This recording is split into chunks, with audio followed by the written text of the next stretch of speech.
What's up, guys? You already know what time it is. It's time for another epic commentary from yours truly, the fucking me. And I've been trying to do this tips video for a while. I don't know. I've just been putting it off. I don't know. I'm just having too much fun playing.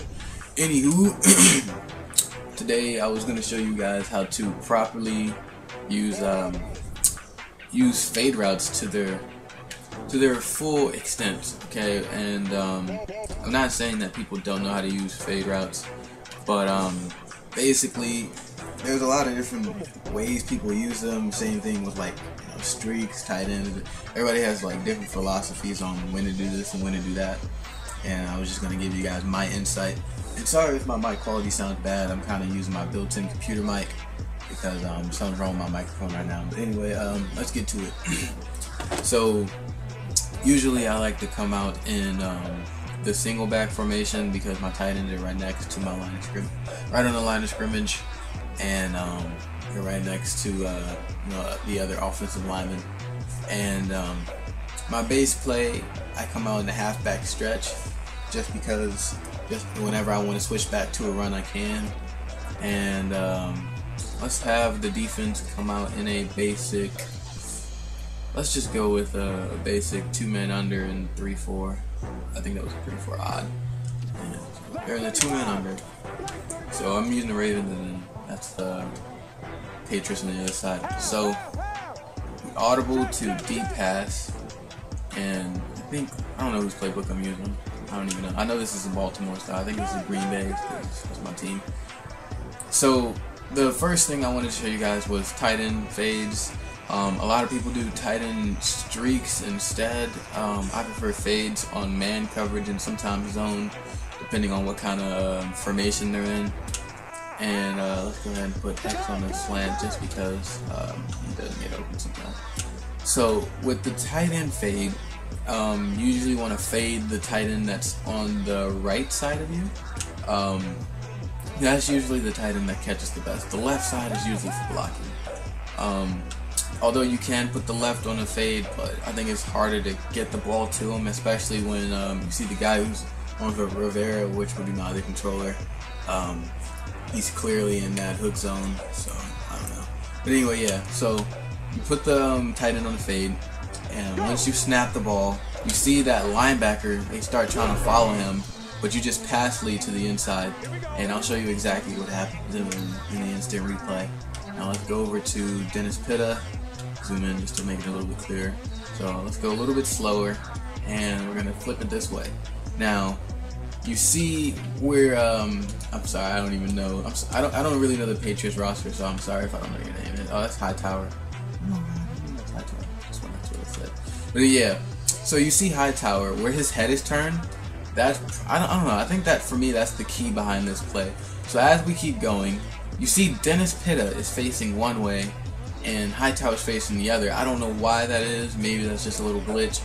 But basically, what happened was Hightower, he's trying to keep an eye on the quarterback and the line of scrimmage just in case it's a run and it's a draw play.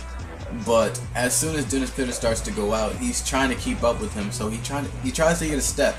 And because it's a fade, he has to go to the outside because he sees Dennis is going to the outside. But on the fade, once they start cutting to the outside, they start cutting back in.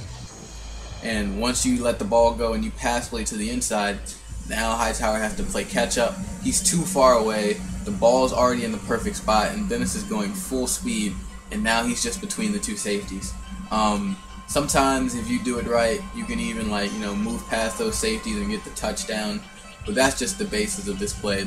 With the fade, you pretty much always want to pass lead to the inside to get away from that man-to-man coverage.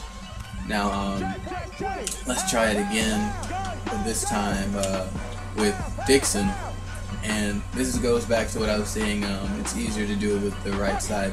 Sometimes they'll cut in.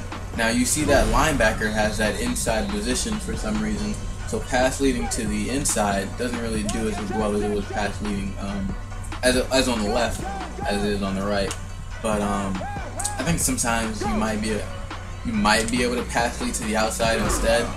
But even so, it gets it's still kind of hard. Now let's say if you were in a, go to this formation. For fade routes, I don't know, Dixon might not be fast enough for this. If you fade route, if you move that tight end all the way to the left, where they're not on the or not lined up with the offensive lineman, which means the linebacker who's guarding them knows that he's not blocking.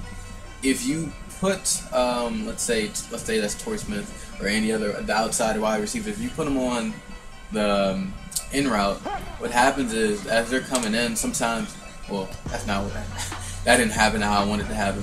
But what's supposed to happen on that is Joe Flacco or whoever your quarterback is, they pass lead to the left, and because the linebacker, they have their back turned to the ball, they're not really going to jump up to go get it, and if the guy even tries to use it, he'll mess it up pretty much every time. So that's pretty much it with just like, you know, basic tight end fades. Now we're just going to go to wide receiver fades, and again, it's the same concept.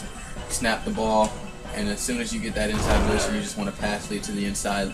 Even if they're getting press covered at the line of scrimmage, you see they should be able to catch it every time as long as you have a good quarterback. I don't recommend doing this with you have Mark Sanchez, because you know it gets harder trying to fit that ball into that space. Because alright, so let's just break it down. You know, in the fade route, of course, the wide receiver's looking like he's trying to get that outside position, beating the press cover, and he's pretty much already got it now. And he already has like a two-step on him. And if you do it like right after he like pushes off him, and as soon as he gets that step off of him, as long as your guy is not like balls slow, he's coming in, and the way the fucking cornerback is guarding it, he's not looking at exactly where the ball is coming from. He's trying to look at the wide receiver to make sure he's not cutting back out. And sometimes I think it might be better if you use the wide receiver once you let the ball go, just to come a little bit more inside to have a better chance of completing it. As you can see, we actually did get the ball to the wide receiver, but he got hit a little bit too hard and just dropped it. And because I guess the game says he didn't have full possession, that's an incomplete pass. But that's the basis of it. If you have a guy playing one-on-one, that's kind of a little bit easier to do, and then you'll pretty much get a touchdown every time. So let's resume the game. Now let's go back to the tight end fades for a second. Those are quite a bitch to stop. I know so myself.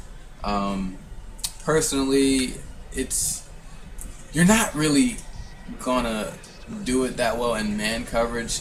You can try and switch the zone, but let's see here in a cover 2, a basic cover 2. In the basic cover 2, yeah, they're still gonna get open on that every time. So how do you beat that? There was a couple things I was working on. Let's say you went back to the cover 2. That defensive end on the right where you think that tight end fade is coming from, or you can just put them on both. It kind of looks like max coverage a little bit, but you want to put him on a man coverage on that tight end, and let's just put it on Dixon as well.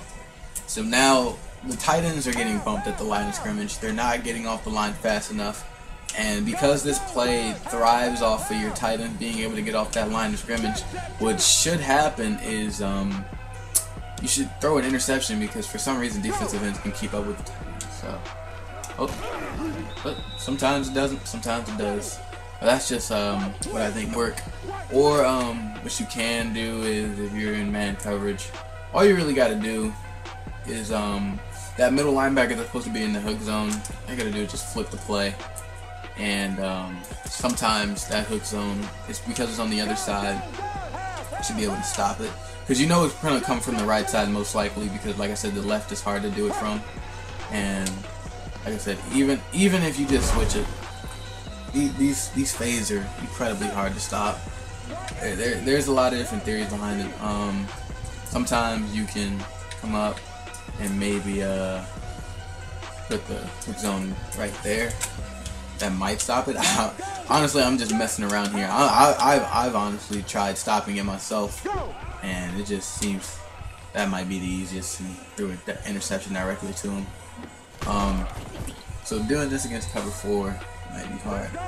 But really, if your opponent is smart and he sees you doing that, or if you see somebody trying to stop you doing that, you put your tight end on a streak instead, and let's see, bring him over, put him into that hook zone.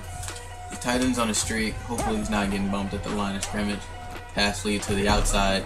He should be able to catch it. If he has good catching in traffic, he'll hold on to it. Not all the time, but that's just the basis of it. Let's put Torrey Smith on the streak just because I feel bored. Wow, Joe Flacco. That's not what I wanted to happen. I don't know why I didn't put him on a fade. But yeah, these fades, if you see somebody doing this, you're not necessarily fucked, but you're gonna be really annoyed really fast. Let's try doing a cover 4, press covering, pinching. Oh, I didn't even think of pinching my linebackers. I forgot about that. That works sometime and not all the time. That goes within. If you see somebody pinching their linebackers, you just switch them to a streak. See that streak? It should be right there. Put on a fade, pinching the linebackers. He's in coverage now because that defensive end is on him, but for some reason, Dennis Pitta is that good. Catches it over the defensive end's shoulder. Let's look at that replay just because. Speed up. Look.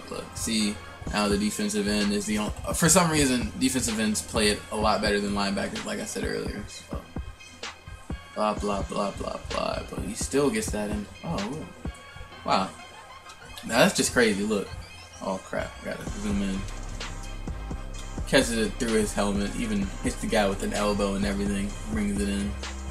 Man, that's and with one hand too. Holds on to it after getting sandwiched by. What's his mouth? 1, 2, 3, 4, 5 guys. I don't know what to say about that one, Madden. That's just something you see on this game. Yeah. So just put those defensive ends in man. Actually, I don't know why I didn't think of this. What did I just do? Fix the linebackers.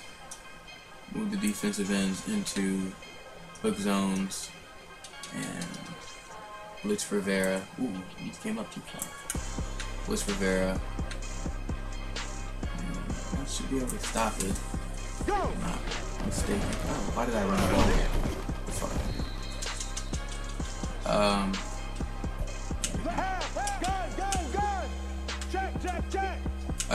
What else? Let me just go back to the tight end. Streak. Cover 3 buzz. Actually, cover 3 buzz stops it pretty nicely too, because it gets that safety coming up. And if Joe Flacco throws a horrible pass.